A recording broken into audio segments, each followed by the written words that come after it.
PS John Tanui, PS of ICT and Digital Economy in Kenya, PS Amina, now I've learned Njiru, and Zawadi, PS of ICT. By the way, both of them have very interesting titles beyond ICT. One is Digital Economy, the other one is National Guidance. Hopefully you tell us what National Guidance means, because I think we've sort of been exposed to digital economy and what it means. Professor Onywera, Terence, Adeline, the rest of the team, really, really happy to be here. And to all other esteemed teams, good morning. How is everyone doing? Really, really happy to be here this morning. Grateful for the coordinating team for putting this together.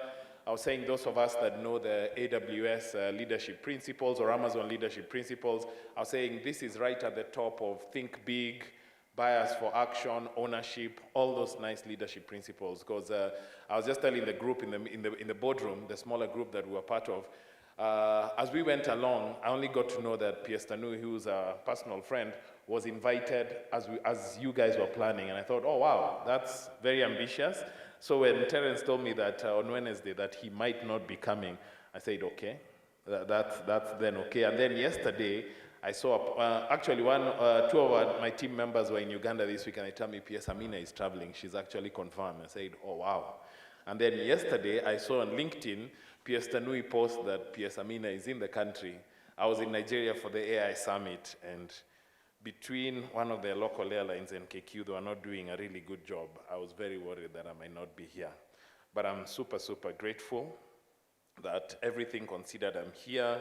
Came in at about, I think, 2 a.m. this morning, but very, very excited for the growth in the AWS Kenya community group. As I look around the room, I see there's so many branded t-shirts. I have to say, I joined AWS in August 2019, and one of my dreams was that AWS would become a household name in Kenya. And so when I see so many branded t-shirts and people and logos, a part of me really feels very, very fulfilled. So great job, AWS community team. And really looking forward to today's sessions as we listen in. Mark, unfortunately, to disappoint you, I can't remember the last time I wrote code. I think I wrote code to pass an exam.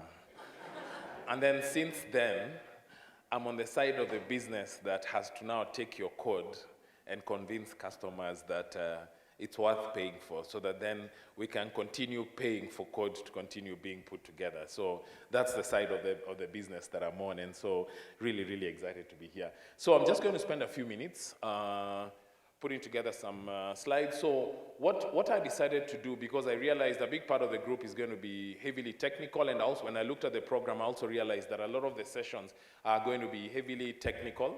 I decided that I was not going to go so deep into that. I would actually bring my side of the business, which is a bit about the business, about some of the things we've gotten exposed to.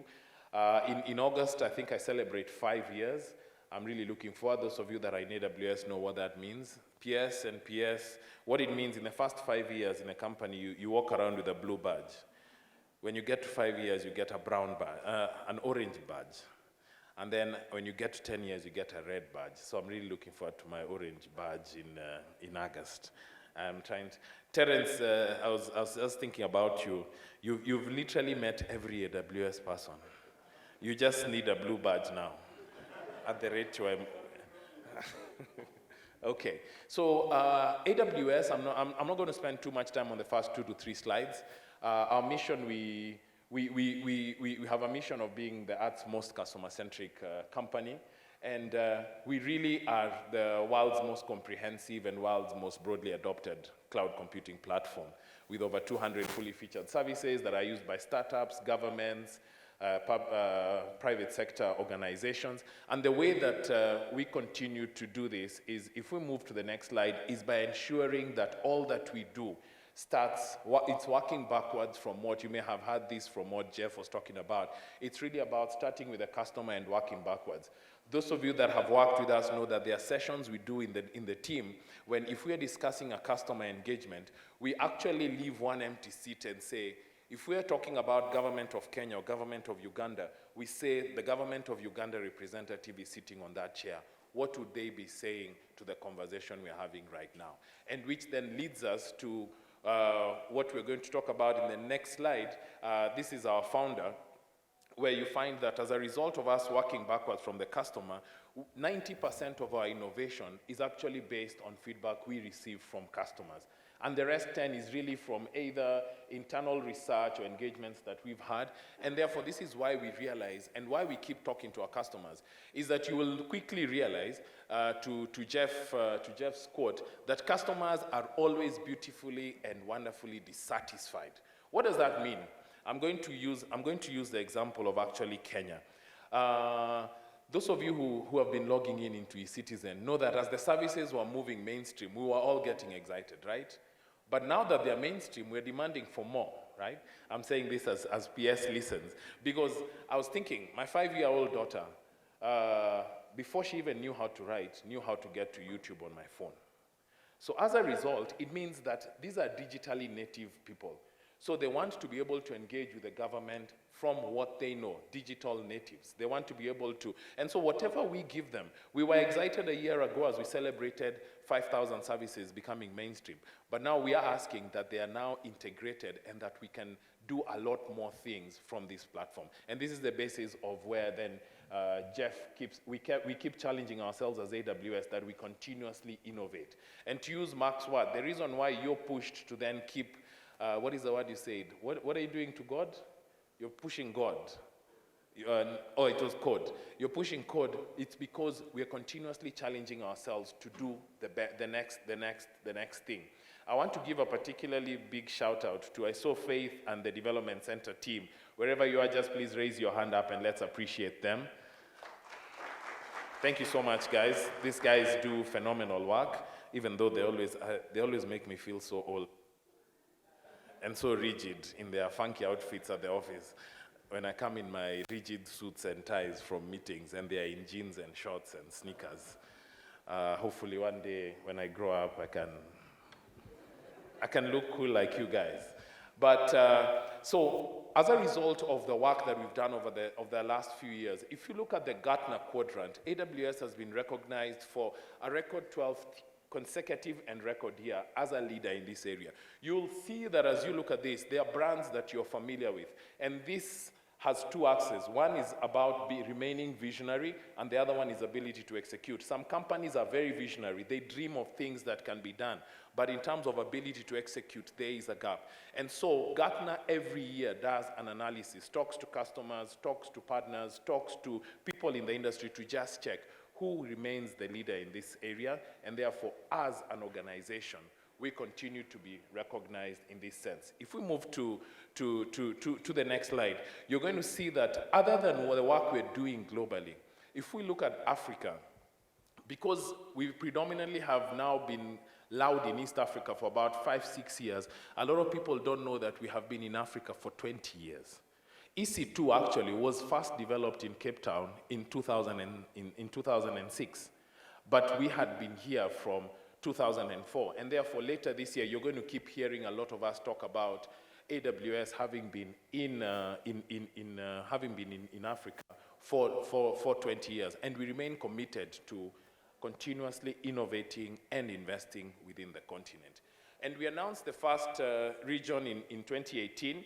That was for South Africa, but you will notice that as the years have gone along, we've continued investing progressively. Our tier 1 countries, PS Amina will not be happy with me for this, so I have to make sure I put a disclaimer. Initially, our tier 1 countries were Nigeria, Kenya, and South Africa. But I can assure you that that's why you saw our team now developing, and you met our team earlier in the week in Uganda, because we are now developing the next set of tier 1 countries as we continue to invest. And in the tier 1 countries, you're seeing us invest in skills, you're seeing us invest in infrastructure, you're also seeing us invest actually in also picking talent from those specific countries. If you go to the next slide, you'll see that we have quite a number of customers. I won't spend too much time here, but there's a word going around a lot, AI, Gen AI, but I just wanted to talk about 2 customers here, Amazon AI customers that are having phenomenal impact within Africa. One is M-Pharma. You may have seen them in the news 2 weeks ago. They're based out of Ghana, but with offices across the region. And M-Pharma are utilizing AI cloud services for them to be able to ensure that pharmacies across Africa, because in some parts of Africa, the best engagement that a patient is going to have is with a local pharmacy or a local chemist.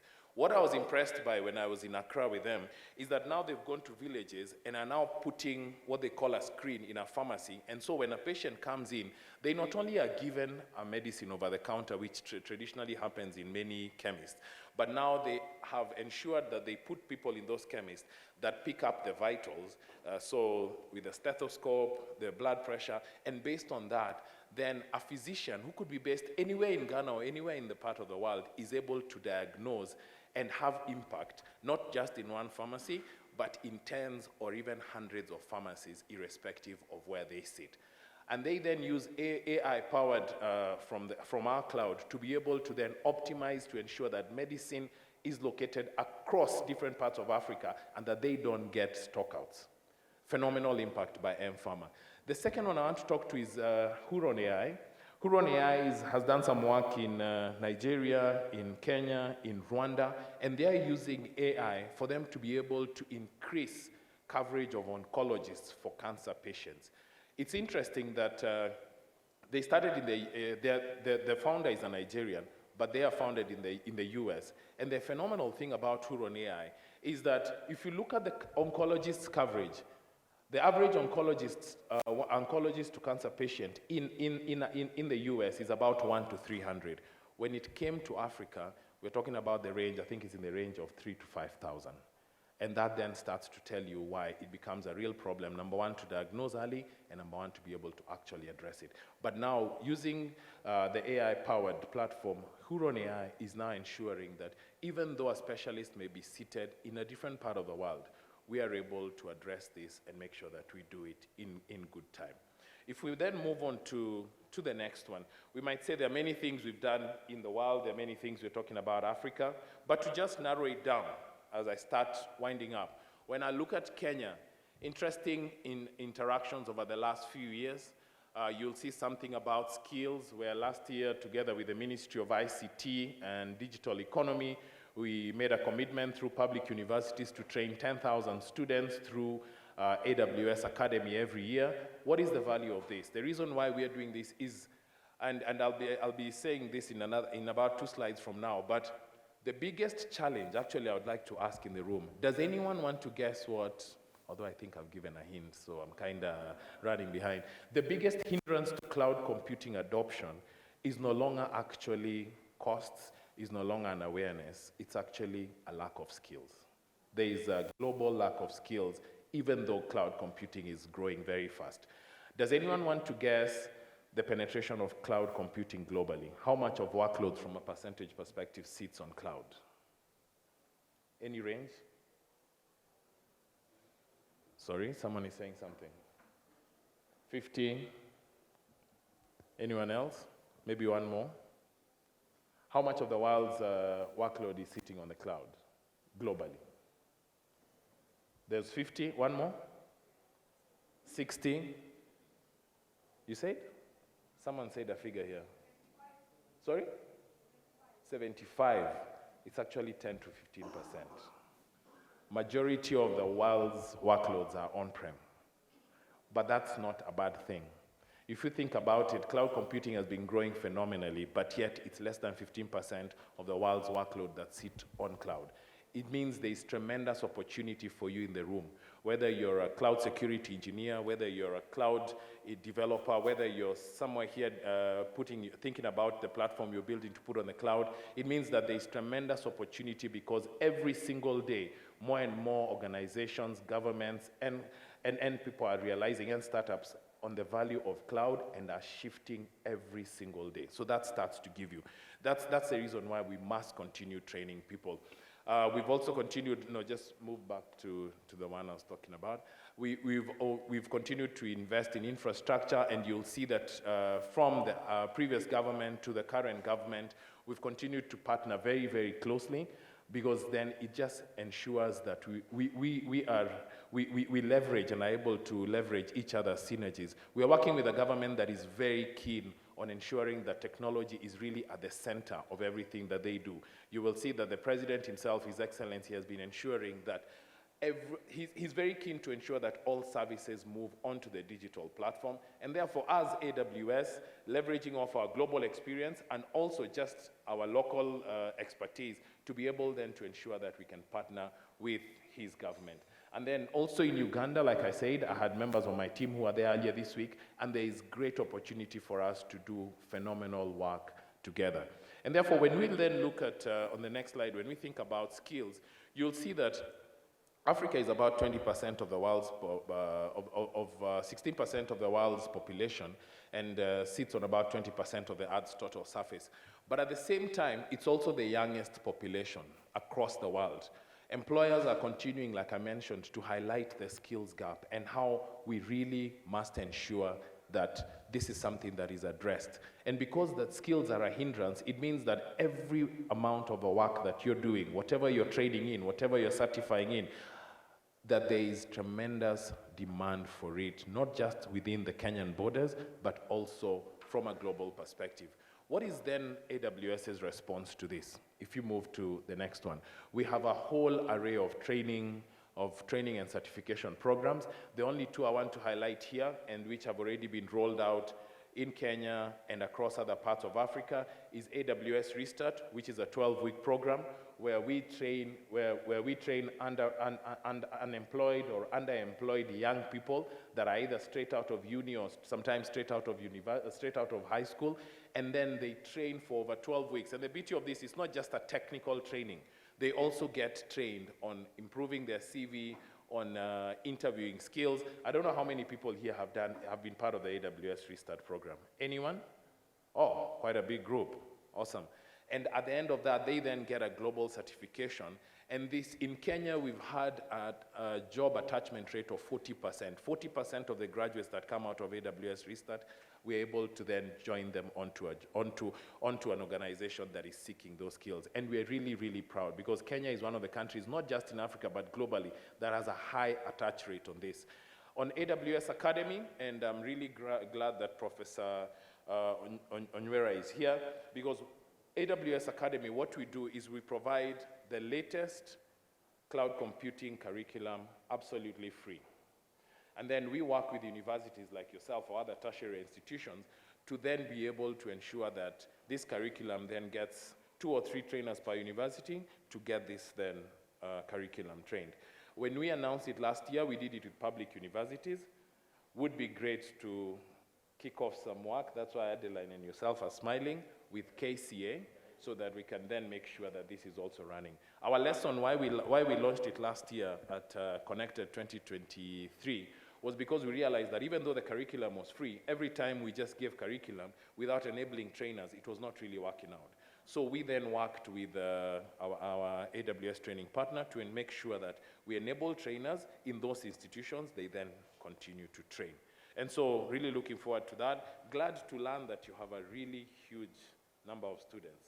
I had a number like 26,000? Close to 26,000. I had no clue that there are that many. So really, really impressive. And therefore, I think the message here from me is this. There is a real need. One of our, and I think that's the theme of today's session, learn and be curious. This is one of our leadership principles, and it's really, we internally continually are training. We are continually being exposed to new technology. Right now, I have 2 pending trainings that need to be done by end of April. That's just so that we continually are getting exposed to the cutting edge of technology. Because if I'm the face and I need to talk to customers and have no clue what's happening, then it means that then customers are going to be moving a lot faster. I thought to finish by maybe just sharing 1 or 2 highlights. So, majority of you, I think, how many people here are not from Kenya apart from PS Amina? How many people are from outside the country? So, there is 1 person. Oh, and there's someone else there. Which country? Burundi? Sorry? Nigeria? Oh, I was in your country yesterday. And which country? Uganda. Awesome. So we have Uganda, we have Nigeria, and we have Burundi. Really, really glad to have you in the room. But the point I wanted to make is that I'm very excited about the opportunity. I joined AWS just under 5 years ago, and I've really enjoyed my journey here. Whether it was working with customers, working with partners, working with governments to change and shift policy, being able to really innovate and see and skill quite a number of young people. I can tell you that even the way how Restart came into Kenya is that back in 2021, right in the heart of COVID, someone from the ministry sent me a message, and they had seen a message about AWS Restart in Italy, and they told me, can this thing come to Kenya? I did not even know about Restart myself. So I took that photo and I sent it to my colleagues. What is this about? What is AWS Restart?